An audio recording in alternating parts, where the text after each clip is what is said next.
എല്ലാവർക്കും ഷിജിലീസ് വ്ലോഗ്സിലേക്ക് സ്വാഗതം.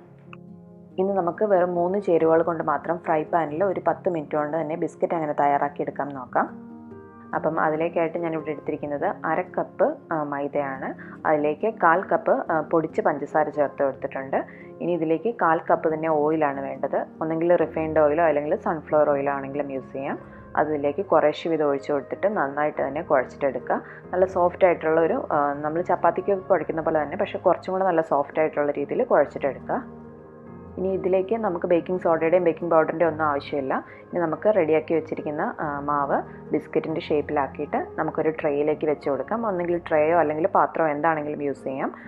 അതിലേക്ക് നമുക്ക് ഒരു ബട്ടർ പേപ്പർ വെച്ച് കൊടുക്കുകയാണെന്നുണ്ടെങ്കിൽ നമ്മൾ ബിസ്ക്കറ്റ് റെഡിയായി കഴിയുമ്പം എടുക്കാനായിട്ട് നല്ല എളുപ്പം ഉണ്ടാവും. പിന്നെ അടിയിൽ ഒട്ടിപ്പിടിക്കലേ കരിഞ്ഞു പോകുകയൊന്നും ചെയ്യാതിരിക്കാനായിട്ട് നല്ലതാണ്. അപ്പോൾ ബട്ടർ പേപ്പറിൻ്റെ മുകളിൽ കുറച്ച് ഓയിലൊന്ന് സ്പ്രെഡ് ചെയ്ത് കൊടുത്തിട്ടുണ്ട്.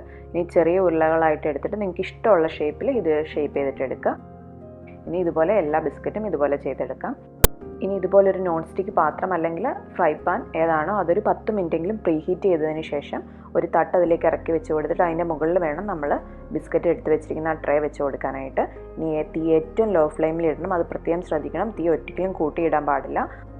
ഒരു 10 മുതൽ 15 മിനിറ്റിനുള്ളിൽ നമ്മുടെ കുക്കി എല്ലാം റെഡി ആയിട്ട് കിട്ടും. നിങ്ങൾ ഈ സമയത്ത് ഓവനിലാണ് വെക്കുന്നതെന്നുണ്ടെങ്കിൽ പ്രീ ഹീറ്റ് ചെയ്ത ഓവനിൽ 180 ഡിഗ്രിയിൽ 10 മിനിറ്റ് മുതൽ 12 മിനിറ്റിനുള്ളിൽ കുക്കി റെഡി ആയിട്ട് കിട്ടും.